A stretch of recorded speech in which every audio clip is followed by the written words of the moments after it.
Te damos la bienvenida a la Comedia de la Vida, un espacio para compartir historias que nos conducen a nuestro mundo interior con la finalidad de encontrar los tesoros ocultos que nos habitan. A partir de este momento, contigo, Alejandro y Alejandra. Buenas, buenas. ¿Cómo andan? ¿Qué hace, Sale? ¿Cómo estás, Alejandro? ¿Cómo está la audiencia en este enero aún de 2026, recién estrenado? ¿Cómo va todo? ¿Cómo van las vacaciones de los que tienen vacaciones? Los que están haciendo playita acá por el sur de América. ¿Vos estás haciendo playita, Alejandro? No, infelizmente no, y encima me avisa la producción que vamos a hablar de alguna sensación incómoda. Y viste que todos esos que están de vacaciones es buen momento para abordar estos temas. Y además, esto que vamos a hablar hoy, que vamos a hablar de el vacío que asusta, es como la continuación de cuando hablamos en el otro programa de la paz mental. Entonces, esto como va de la mano de aquel capítulo, así que todos los que no han escuchado el capítulo de la paz mental, empiecen por escuchar el de la paz mental, y después siguen con este de lo que vamos a hablar hoy. ¿Vos estás de acuerdo, Alejandro? Me parece excelentemente planificado. Buenísimo. Bueno, vamos al lío, como dicen los españoles. Vamos al lío. Vamos a hablar. Hay un momento casi imperceptible, a veces pasa que el ruido se detiene. No suena el teléfono, no hay nadie pidiendo nada, no hay urgencias, no hay nadie que reclame nuestra atención. Y entonces aparece algo ahí. No es calma, no es paz, es un espacio. Un espacio sin palabras, sin forma, sin distracciones. A ese espacio solemos llamarlo vacío, y la verdad es que le tenemos miedo. No porque esté vacío, sino porque cuando todo calla, aparece lo que no hemos sabido escuchar. El vacío no grita, pero incomoda. No exige, pero expone. Por eso llenamos agendas, vendemos pantallas, hacemos ruido. No es para vivir más. En realidad hacemos eso para no sentir específicamente ese vacío. Hoy no vamos a hablar de cómo evitar el vacío. Vamos a hablar de cómo evitarlo. Porque a veces, cuando el ruido ya no alcanza, el vacío no es el problema. El vacío es el umbral. Interesante. Vos sabés que este tema me resuena porque hace años, una época que yo viajaba bastante por trabajo, me tocaban hoteles muy prolijos pero solitarios. Y por mucho tiempo yo lo que hacía era prender, en cualquier idioma, ¿no? Donde me tocar, prender la tele para que hubiera ruido en mi cuarto. Después lo superé y después ya no me tocan viajes de trabajo. Qué bueno, cómo uno va creciendo y cómo uno a lo largo de la vida va pudiendo abordar esas cosas que están dentro de lo cotidiano, pero que nunca nos las preguntamos así, nunca las observamos detenidamente, minuciosamente. Entonces, bueno, hoy llegó ese momento, vamos a hablar de este vacío.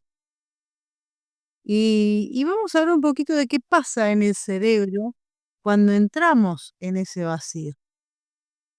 Y pasa algo muy específico, cuando no hay tareas, ni pantallas, ni urgencias, se activa lo que se llama la red neuronal por defecto, que es la red que trae recuerdos, escenas del pasado, preguntas existenciales, emociones no procesadas. En una mente entrenada, esto puede ser también una forma de reflexión, ¿no? Pero en una mente traumatizada o hiperexigida, eso es una amenaza interna. El sistema nervioso interpreta el vacío como peligro porque no hay distracción que amortigüe el impacto emocional que esto empieza a generar. Podríamos decir que el ruido mental no es un error. Parece que una mente que hace ruido está intentando protegernos de algo. Exacto, el ruido mental es una estrategia de supervivencia. Pensar compulsivamente, anticipar, repetir historias, preocuparse, vivir en el pasado, no es una locura, es la mente intentando no sentir de golpe todas esas cosas que quedan pendientes. Entonces el ruido no molesta tanto como el vacío, porque el ruido da la ilusión del control. Mientras yo me creo que estoy pensando en la lista del supermercado de mañana, mi mente está segura en ese proceso. No aparece nada fuera de control. Entonces, así es como empezamos a correr de ese vacío, corrernos de ese espacio. Acá entra algo que vos mencionaste antes y que parece clave. Los veteranos de guerra. Tiene que ver con el estrés postraumático, ¿no? Sí, nosotros justamente de esto también hablamos en el capítulo que al inicio hicimos mención y que les pedimos que si no lo escucharon, que lo escuchen, que se trata de la paz mental. Y efectivamente sí, Alejandro, los veteranos de guerra nos muestran esto, es este tema del vacío con una claridad brutal. Muchos veteranos dicen algo así: en la guerra estaba enfocado, el problema empezó cuando volvió el silencio. Y bueno, en base a esto quiero contar un caso real, inspirado en programas de horticultura terapéutica con veteranos. Esta es la historia de Tom. Tom volvió de la guerra con una medalla en el pecho y un ruido permanente en la cabeza. Durante meses nadie lo notó. Sonreía, respondía con frases cortas, pero claro, él decía que estaba bien. Pero por las noches, bueno, por las noches la historia era otra, ¿no? El cuerpo no miente. Dormía con un ojo abierto, cualquier sonido lo ponía en alerta. El silencio absoluto era peor que el estruendo. Y bueno, esto es así porque en la guerra el ruido sí tenía sentido. Había órdenes, había objetivos, había un enemigo visible. En su casa, obviamente que no. En su casa, el sillón era cómodo, blando, las paredes estaban quietas. El tiempo en esas condiciones realmente se vuelve interminable. Entonces, cuando no había nada que hacer, su mente hacía todo y llenaba todos esos espacios y llenaba todos esos vacíos. ¿Con qué? Y bueno, con el trauma, ¿no? Entonces, habían escenas que no pedían permiso, pero ahí estaban, repitiéndose, rostros repitiéndose, decisiones tomadas en segundos que ahora duran años, ¿no? Fíjate las decisiones que uno toma desde el miedo, desde total y absolutamente desde la amígdala, cosa que hemos hablado en otros programas. Entonces, todo lo que se vive y todas esas decisiones que se toman en esos contextos son decisiones que después, a la luz de la distancia, empiezan a pesar. Entonces, Tom no extrañaba la guerra, extrañaba no estar solo con su mente. Probó, obviamente, lo que todos prueban: medicaciones, terapias, consejos bien intencionados, como tenés que relajarte, le decían, tenés que estar bien, tenés que dejar eso atrás. Bueno, decirlo bastante sencillo. El tema es que nadie le explicaba cómo se deja atrás algo que todavía vive en el cuerpo. Cuando intentaba descansar, el ruido interno subía. Cuando intentaba meditar, la angustia aparecía. El vacío era insoportable, no porque no hubiera nada, sino porque había demasiado. El programa de horticultura no fue una elección consciente, fue una última opción. No le prometieron sanación, no le pidieron que hablara de la guerra, no le preguntaron cómo se sentía. Le dieron una pala, una parcela de tierra y una indicación simple: acá se planta, acá se riega, acá se espera, nada más. Bueno, al principio Tom se irritaba, le parecía lento, le parecía inútil, demasiado simple, pero algo empezó a pasar. La Tierra estaba fría, pesada, real. Cada movimiento tenía una consecuencia inmediata. Cada semilla requería paciencia. No había que pensar, había que estar. Por primera vez en mucho tiempo su cuerpo estaba en un lugar donde no hacía falta estar en guardia. El ruido no desapareció de golpe, pero empezó a perder protagonismo. Un día mientras regaba, Tom se dio cuenta de algo inesperado. Había silencio y no dolía. No era felicidad, no era calma plena. Era algo más básico, era algo más profundo. Su cuerpo estaba en casa. El vacío seguía ahí, pero ya no era un abismo. Era un espacio amplio donde él podía respirar. Entonces Tom no superó la guerra, no borró sus recuerdos, y tampoco dejó de sentir, pero por lo menos dejó de huir. Porque cuando el cuerpo encuentra un ritmo más grande que el trauma deja de ser el centro. Y a veces, para volver al eje, no hace falta entender la vida, hace falta volver a la tierra. ¿Por qué plantar y regar puede hacer lo que la mente no logra? Porque la naturaleza regula lo que el trauma desorganizó. Esto es neurociencia pura. ¿Qué significa? Que los ritmos lentos van a calmar el sistema simpático. El contacto sensorial con la tierra, con las plantas, con la naturaleza, nos va a anclar al presente. Después tenemos el movimiento repetitivo, hacer lo mismo una y otra vez, y otro día, y otro día. Eso baja la hiperactivación. Y bueno, la ausencia de narrativa, ¿no? Ante el silencio, la mente descansa. Entonces Tom no es que pensaba que se iba a sanar. Él tenía una tarea concreta y eso devolvió estructura sin exigencia. Entonces, la Tierra no le pidió explicaciones, no le pidió un sentido. Lo que hace es ofrecer un ritmo. Todo eso que hablamos, ¿no?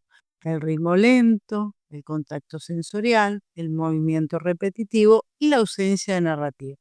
Pero acá me gustaría hacer un paréntesis y hablar de otra cosa, que tiene que ver con lo mismo, que es algo que nos viene pasando a todos y no lo sabemos, no nos damos cuenta. ¿Qué es lo que está pasando? Eh, También les comenté en el capítulo donde hablé de la paz mental que estoy leyendo un libro que se llama La mente bien ajardinada. Y qué interesante, en ese libro se plantea el hecho de que todas las enfermedades mentales aparecen con las urbes. Entonces, vamos a hacer una aclaración importante. No es que antes de las ciudades no existiera el sufrimiento psíquico. Siempre hubo dolor, siempre hubo duelo, siempre hubo miedo, siempre hubo trauma. Entonces, lo que muestran muchos estudios en psiquiatría, en antropología y neurociencia es otra cosa. Dice, la prevalencia y la forma de las enfermedades mentales cambian radicalmente con la vida humana. Especialmente, ¿qué cosas? Bueno, la ansiedad crónica, la depresión, los trastornos de estado de ánimo, la psicosis, el estrés postraumático no bélico. Entonces, podemos decir que es neurobiología en un entorno no diseñado para ella. ¿Esto qué significa? Significa exactamente eso. Nuestros cerebros no fueron diseñados para la ciudad.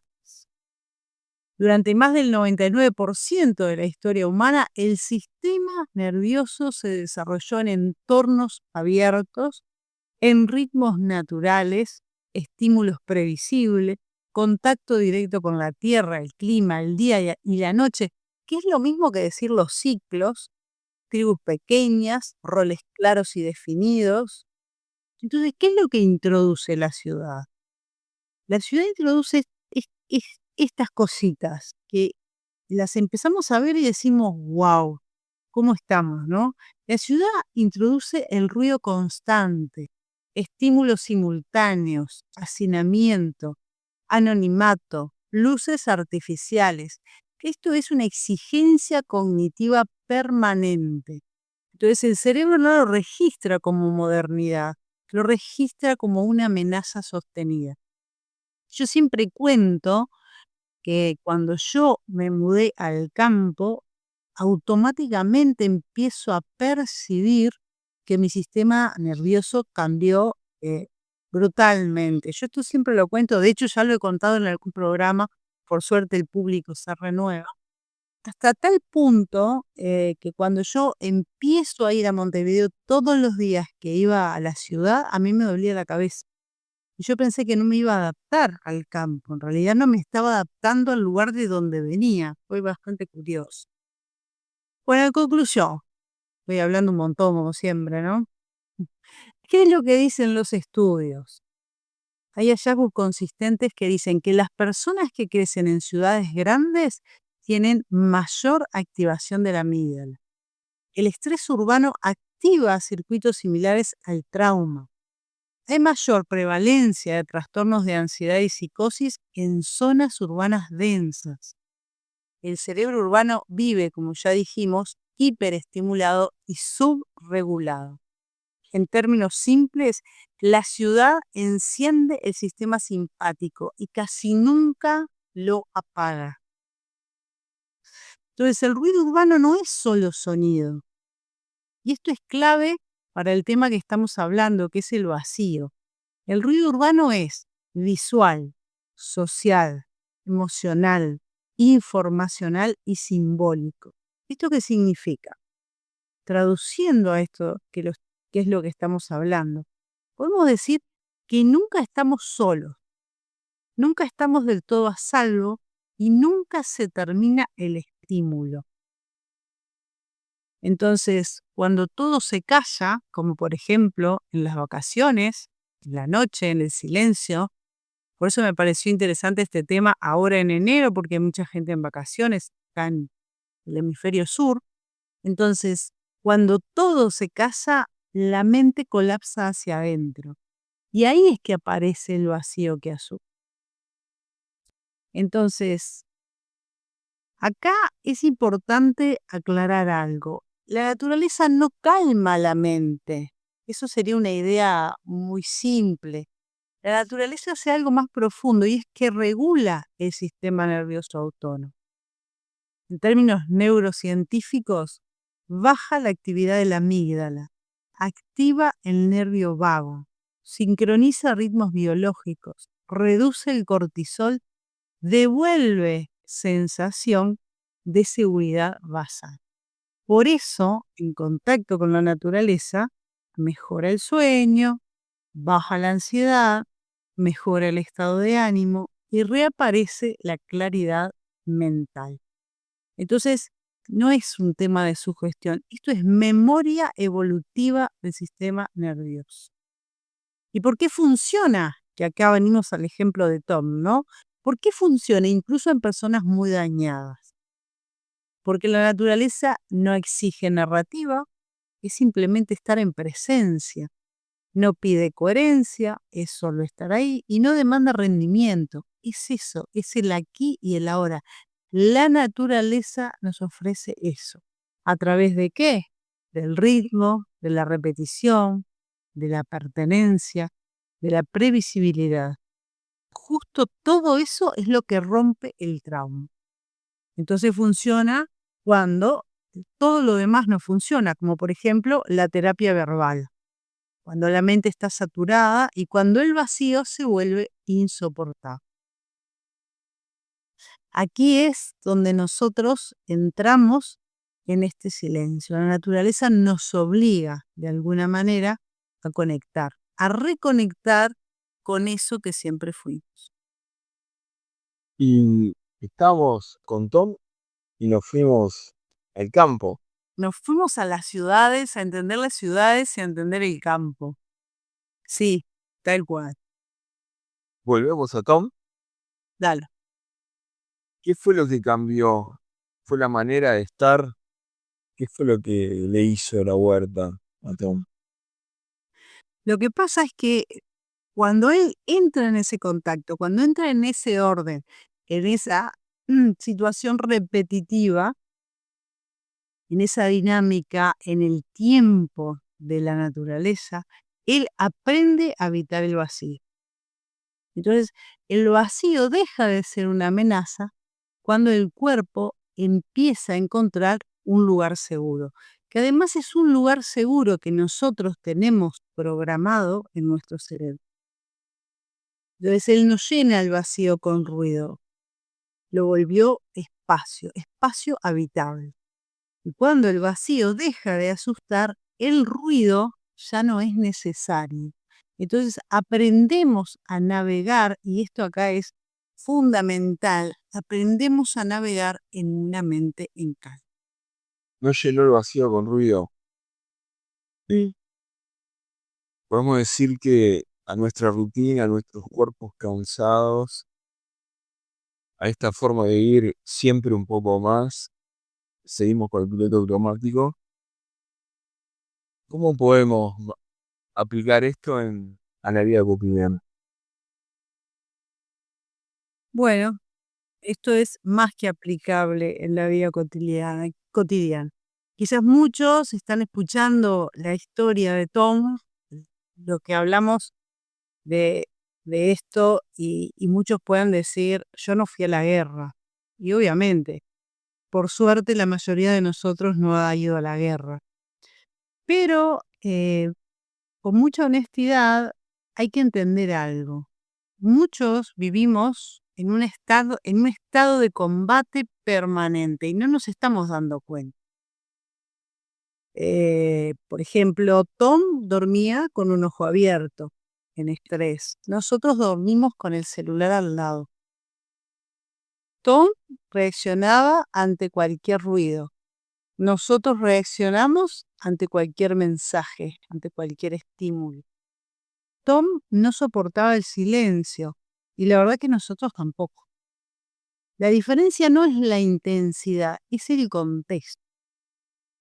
Entonces, ¿cuál sería la versión cotidiana del trauma?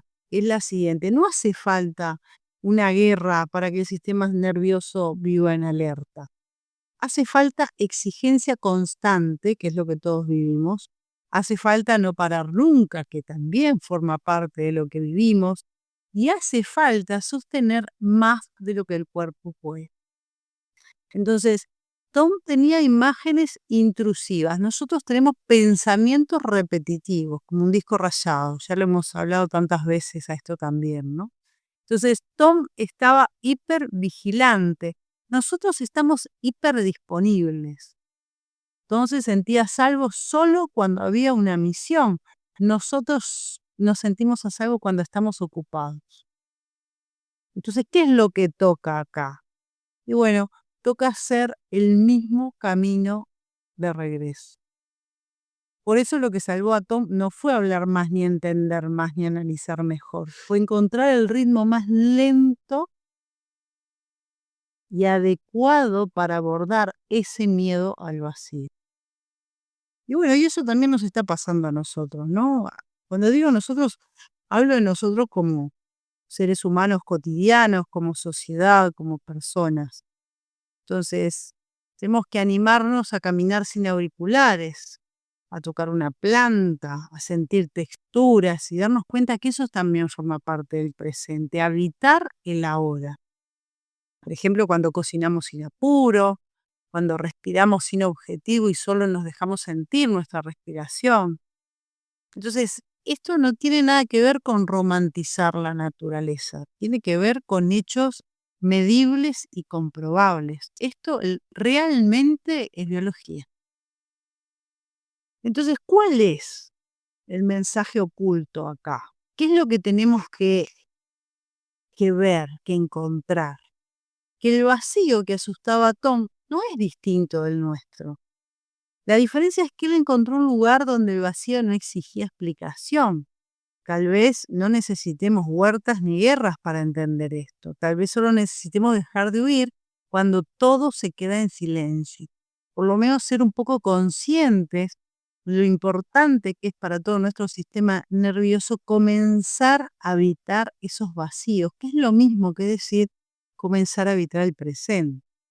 Entonces, no es que no sepamos vivir en calma, es que nunca nos quedamos el tiempo suficiente como para descubrir que el silencio también es parte de lo que nos sostiene. Tal cual. Claramente esto no le pasa solo a los veteranos, le pasa a cualquiera que vive sin pausa, ¿no? Y que vivimos sin pausa. Sin duda que nos pasa a todos en menor escala, ¿no? Por eso siempre estamos llenando agendas, prendiendo pantallas, evitamos las pausas, porque en la pausa aparece algo. La pregunta no es cómo evitar el vacío, sino qué hacemos cuando aparece. A veces no se piensa, se camina, se toca tierra, se vuelve al cuerpo. Yo una de las cosas que hago o trato de ser consciente de hacer cuando veo que se me va la moto, ¿no? Se me va la tortuga un poco, me descalzo y piso el pasto. Entonces es como aterrizar en el presente. Incluso lo he hecho en el trabajo, cuando la situación está muy tensa o hay cosas que me están sacando del eje, que me están haciendo patinar la amígdala y todo lo que ya hablamos. Ese es un recurso que utilizo, a veces salgo y tomo un poquito de sol y también me descalzo en el pasto. Eso son 2 cosas que me reconectan. Y bueno, quizás, pueda ser fácil y accesible para quienes nos escuchen. Ale, ¿y una idea para quedarnos habitando después de que termine el episodio? Bueno, yo les diría que este vacío no viene a destruirnos, viene a mostrarnos justamente eso, donde no queremos habitar. Y a veces para volver al centro no hace falta tener más entendimiento de las cosas. Solo hace falta eso, volver a la tierra, volver a todo lo que aquieta nuestra biología. Cuando el cuerpo se siente en casa, la mente deja de hacer ruido. Es eso, simplemente eso. Tal vez el vacío no sea el enemigo, tal vez sea el primer lugar honesto para estar con nosotros mismos. Sí, tal como decís, el vacío es el primer lugar honesto. Es eso que queremos revisar, es eso que necesitamos observar para ver qué nos está haciendo ruido, qué necesitamos habitar, qué necesitamos aterrizar. Así que bueno, queridos dantescos, los invitamos a ver si se animan en este 2026 a volver un poquito a la naturaleza, a conectar un poquito con el aquí y el ahora, a evitar el vacío que asusta. Ahora, a partir de hoy ya no nos asusta más. Así que bueno, un beso grande para todos. Nos escuchamos en el próximo capítulo de La Divina Comedia. Recuerden compartir, así llegamos a más personas y así vamos creando todo lo que nos hace bien. Seguimos en esta línea.